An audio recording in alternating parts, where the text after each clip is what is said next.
minutes. Giants are really well coached. The Giants had no run game, a bottom-end quarterback, bottom third of the league, and were driving to win the game and dominated time of possession. That's coaching. And by the way, weren't plagued by turnovers like the Cowboys. So I told you yesterday on the show, Dallas going to win, CeeDee Lamb's going to look really good, and Dak's going to be really solid. He was 22 of 27. Cowboys will win, and it will mean nothing. No, I mean, it means nothing. Dak is 24-4 against the Giants in Washington. 24-4. That's it, 24-4. And Washington and New York, since Dak's been in Dallas, win 38% of their games. They're terrible. They're two of the doormats. So Dak and Dallas both have benefited greatly, and Dak has benefited too. He's not getting that bag if he's in the NFC North and he's facing the Packers and he's facing the Lions, not winning those games. But he's gotten rich. Good for him. Happy for him. Don't resent it. But Dak and Dallas have benefited greatly from having two layups in their division. And to his credit, he's beaten them, I guess. But they don't beat good teams. They don't win big road games, big standalone national TV games against the good teams. Now, for the record, Big Ben and the Steelers had this for years with Cleveland and Cincinnati. They just, before Burrow got there and Baker got there, Pittsburgh owned Cleveland and Cincinnati. But Pittsburgh got 2 Super Bowls out of it. So they were beating the layups. You know, by the way, Brady had some doormat. Miami and the Jets and Buffalo for years. But Brady paid you off in the end. I'm not blaming you if you have a couple of doormats in your division for 8 years, like Dak has. Pittsburgh had it, but you got the payoff. But what also happened with Big Ben late, Burrow's in the division now. Lamar's in the division now. Hell, Baker's in the division now. And at the end, Cincinnati and Cleveland weren't the layups. And suddenly the Steelers got really irrelevant really fast and brag about never being below 500. That's their standard. And the Cowboys' standard is, hey, we win 12 games a year. Now, kind of 8 and the 4 layups. Pittsburgh started lowering their standard. Hey, we're never 500, under 500. Yeah, but you're irrelevant in January and February, like the Cowboys.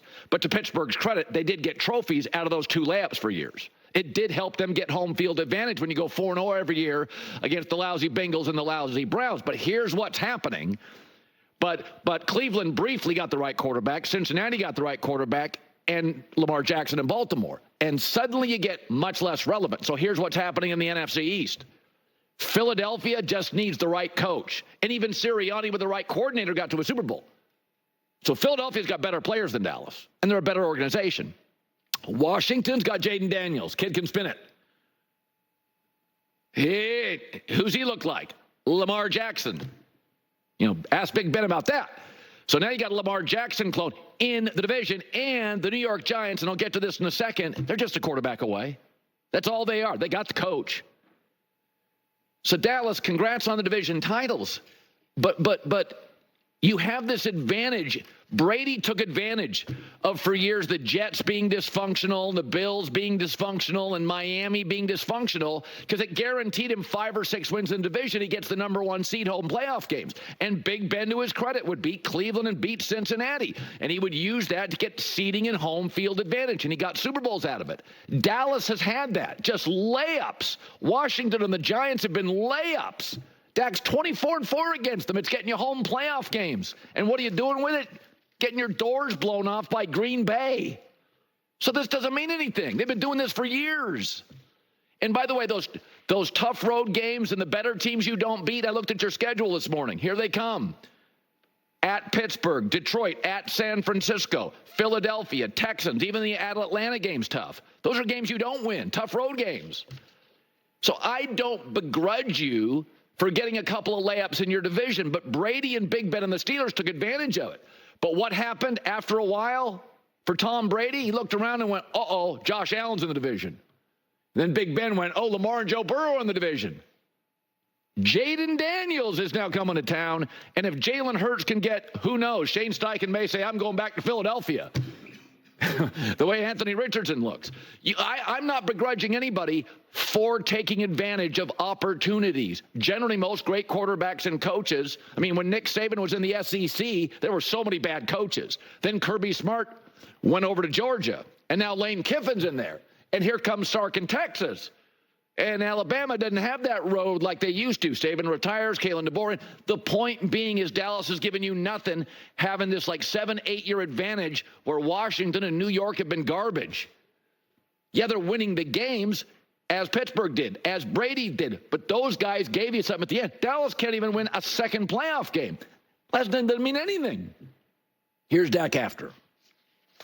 We got to continue to be pros.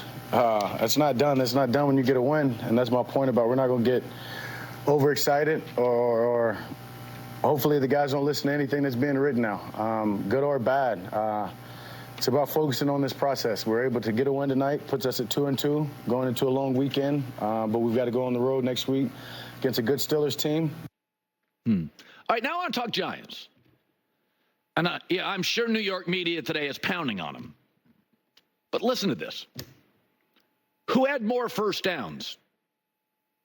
The Giants. Who was better on third down? The Giants. Who had more total yards? The Giants. Who dominated time of possession? Giants. Who had a third the penalties? Giants. What I watched last night in New York was great coaching. They have no run game. Devin Singletary got no juice. Their O-line has one really high-end player left tackle. They have a bottom-tier quarterback, and we're driving for the win. Huh? Hear me out. If you took a Josh Allen and you put him on the Giants, let me ask you, you would suddenly have this. Devin Singletary at running back, Brian Dable on your offensive side, a great left tackle, tremendous defensive front. Oh, wait, and one-star weapon. That's Buffalo. Before they got James Cook. And yes, the Giants do need to upgrade at running back. Get that in the 4th, 5th round. The Buffalo Bills for years, before James Cook, had all the elements. The bones are here for the New York Giants. The bones are here. Daboll, a great left tackle, excellent defensive front, one of the best defensive tackles, great edge rusher, star weapon, and an offensive coach. The bones are here. The quarterback isn't. I mean, hell, the Giants and the Bills even play in New York. Now you're saying Colin. You're not going to get Josh Allen. No, you're not. You're probably not going to land Josh Allen. Next year's got 4 quarterbacks in the draft, first round, people like. Could be a Cam Ward, could be a Quinn Ewers, could be a Shedeur Sanders, could be the Beck kid at Georgia. You got 4. You always end up with about 4 to 5. Riley Leonard will go second round, a lot of talent, whatever. But the bones are here to the house. You think I'm crazy, right? Go look at Tampa before Brady. What do they have? One great weapon, excellent defensive front. Offensive coach, Bruce Arians. A playmaker on the outside, Mike Evans. The Giants have an excellent defensive line, a star receiver who's only getting better, an excellent left tackle, and an offensive coach. Tampa had Arians, a star weapon, a good defensive front. And then they drafted to solve one great offensive lineman at tackle, Tristan Wirfs. Houston Texans. Before they got C.J. Stroud, what did the Houston Texans have? A great left tackle. Nico Collins just needed somebody to get him the ball. They were 4th in takeaways in the NFL. I mean, they had this, the weapon, the left tackle, the defensive takeaways. So I don't buy this the Giants can't play. I'm watching last night with Brian Daboll. Dominate, this is almost unheard of, dominate time of possession with a bad quarterback and no run game. And I will say this, as I say, Daniel Jones isn't very good. Here's what's amazing, is until the final drive, Daniel Jones was good on third down, no picks, dominates time of possession with no run game, and is 29 for 37. You cannot do better than that with Daniel Jones. Before the final drive, when you're more desperate, have to throw 29 of 37, no picks, decent on third down, dominating time of possession with no run game. That's coaching. That's what coaching looks like. Bruce Arians needed a guy. The Texans needed a quarterback. The bones to the house are good. The Giants have the left tackle and the weapon and the great defensive front and the offensive coach. They got it. And there's 4 quarterbacks in the draft, and many of the bad teams don't need a quarterback. They just drafted one. You're going to get one of them.